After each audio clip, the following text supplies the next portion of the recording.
रात के 10 बज रहे थे।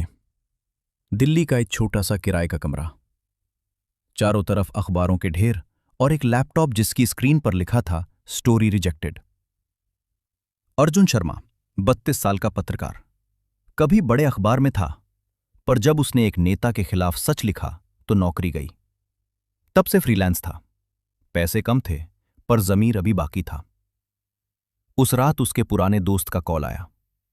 अर्जुन, रामगढ़ जा, वहां एक पुरानी हवेली है, श्यामलाल हवेली। पिछले 2 महीने से वहां अजीब घटनाएं हो रही हैं। गांव वाले घर छोड़ रहे हैं। कोई जर्नलिस्ट वहां टिकता नहीं। अगर सच में कुछ है तो बड़ी स्टोरी है।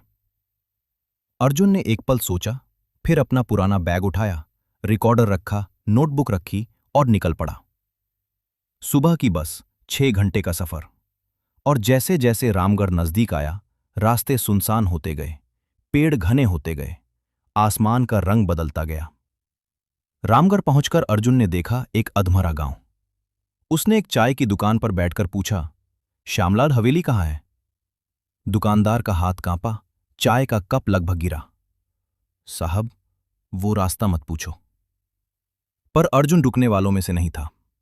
एक बूढ़ी औरत गांव के किनारे बैठी थी, माला फेर रही थी। उसने अर्जुन को आवाज दी, बेटा, उस हवेली में एक रूह है, महीनों से भटक रही है, न खुद चैन में है, न किसी और को चैन लेने देती। किसकी रूह? अर्जुन ने पूछा। बूढ़ी औरत की आंखें भर आईं। मीरा की, हमारी बच्ची की शाम ढली। तो अर्जुन हवेली के सामने खड़ा था। श्यामलाल हवेली, 3 मंजिला, काले पत्थर की दीवारें, बड़ा लोहे का दरवाजा जो बंद था। पर जैसे ही अर्जुन ने हाथ लगाया, वो खुद खुल गया। भीतर घुसते ही ठंड का एक झोंका आया। बाहर गर्मी थी, अंदर जाड़े जैसी ठंड। अर्जुन ने टॉर्च चलाई। बड़ा दालान, टूटे हुए झूमर, दीवारों पर पुरानी तस्वीरें, पर हर तस्वीर में चेहरे खरोंचे हुए थे। किसी ने नाखूनों से खरोंचा था। उसने एक कमरे में अपना सामान रखा, नोटबुक खोली, लिखने बैठा। रात के 12 बजे दरवाजा अंदर से बंद हो गया। अर्जुन उठा, दरवाजा खींचा, नहीं खुला। उसने जोर लगाया, फिर भी नहीं। तभी पीछे से आवाज आई, टप टप टप, पानी की बूंदें, पर छत से नहीं, दीवार से। अर्जुन ने टॉर्च घुमाई और जम गया। दीवार पर पानी नहीं था, खून था। और वो खून दीवार पर धीरे धीरे एक आकार बना रहा था, एक नाम, मीरा। अर्जुन का दिल जोर से धड़का, पर वो भागा नहीं। उसने कांपते हाथों से रिकॉर्डर ऑन किया और बोला, मीरा, अगर तुम हो तो मैं सुनने आया हूं। कमरे में सन्नाटा छा गया और फिर दरवाजा खुद खुल गया। दूसरी रात अर्जुन फिर उसी कमरे में था। इस बार उसने एक दीपक जलाया, कमरे के बीच में रखा और बैठ गया, चुपचाप, इंतजार में। रात के 2 बजे दीपक की लौ अचानक नीली पड़ गई। ठंड इतनी बढ़ी कि अर्जुन की सांसें धुएं की तरह दिखने लगी। और तब कोने में एक साया उभरा, धीरे धीरे, जैसे धुंध इकट्ठी हो रही हो। लंबे बिखरे बाल, सफेद कपड़े, पर दाहिने कंधे पर एक काला धब्बा, जैसे जख्म का निशान। पांव जमीन से कुछ ऊपर, और चेहरा पीला, थका हुआ। आंखों में न गुस्सा न दर्द, बस एक अधूरापन। अर्जुन का पूरा बदन सुन्न हो गया, पर उसने आंखें नहीं हटाईं। वो बोला, मीरा, मैं अर्जुन हूं, दिल्ली से आया हूं तुम्हारी बात सुनने। साया कांपा, जैसे हवा में लौ कांपती है, और फिर अर्जुन को लगा उसके कानों में कोई सीधे बोल रहा है। आवाज नहीं थी, पर शब्द थे, जैसे किसी ने सीधे दिमाग में उड़ेल दिए हों। मीरा की कहानी शुरू हुई। मेरा नाम मीरा था, क्योंकि अब मैं क्या हूं नहीं जानती। मैं श्यामलाल हवेली में काम करती थी, खाना बनाना, साफ सफाई। मां बीमार थी, पैसों की जरूरत थी। विक्रम सिन्हा, हवेली का मालिक। लोग उसे बड़ा आदमी कहते थे, पर मैंने देखा था उसे असली रूप में। एक दिन मैं पानी लेने कुएं के पास गई। रात का वक्त था। मैंने देखा विक्रम का आदमी कुएं में कुछ मिला रहा था। मैं छुप गई।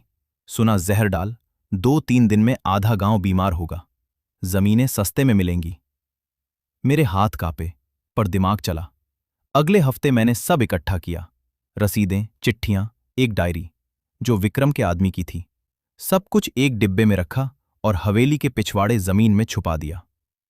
अगले दिन पुलिस के पास जाना था, पर उस रात अर्जुन ने देखा साया कांपने लगा, जैसे उसे वो रात याद करना मुश्किल हो रहा हो। उस रात विक्रम को पता चल गया। उसके आदमी आए। मैं भागी तीसरी मंजिल तक। दरवाजा बंद था। मैंने चिल्लाया, पर हवेली की दीवारें मोटी थीं। आवाज बाहर नहीं गई। उन्होंने मुझे खिड़की से धक्का दिया। मैं गिरी, और जब आंख खुली तो मैं यहां थी। इस हवेली में न जिंदा न पूरी तरह मरी, बस अटकी हुई। अर्जुन सुराग ढूंढ रहा था जब हवेली जैसे जाग गई। दीवारों से आवाजें आने लगीं, खरखराहट, जैसे कोई नाखूनों से दीवार खुरच रहा हो। अंदर से झूमर बिना हवा के हिलने लगे। अर्जुन के पांव के नीचे जमीन ठंडी पड़ती गई, बर्फ जैसी। और तब उसने देखा हवेली की हर दीवार पर धुंधले हाथों के निशान, छोटे छोटे, जैसे किसी ने अंधेरे में दीवार टटोली हो। दरवाजे की दरारों से काली धुंध रिस रही थी। अर्जुन की टॉर्च बुझ गई। पूरा अंधेरा, और उस अंधेरे में किसी ने उसके कंधे पर हाथ रखा, बर्फ जैसा ठंडा। वो पलटा।